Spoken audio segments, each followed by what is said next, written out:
Cooperativisme de plataforma és un model d'economia col·laborativa que es basa en la producció i el consum col·laboratiu a través d'una plataforma digital entre una comunitat de persones que estan distribuïdes, no necessàriament estan al mateix lloc. El cooperativisme de plataforma és una economia col·laborativa en què la plataforma és propietat d'una cooperativa i els membres que interactuen a la plataforma són cooperativistes.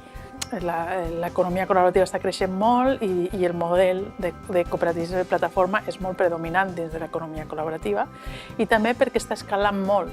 Hem de pensar que una cooperativa de plataforma pot fàcilment tindre cents o 1.000 membres, fàcilment pot escalar.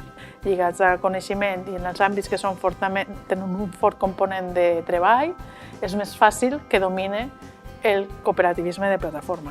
Però si a dia d'avui del 7 al 8% de la producció de Barcelona es basa en economia social, l'economia col·laborativa Procomú i el cooperativisme de plataforma el que ofereix és una via perquè passem del 7 al 8% a que sigui un percentatge molt major per la dimensió que adopten les cooperatives o per el volum d'activitat econòmica que està creixent molt entorn a l'economia col·laborativa.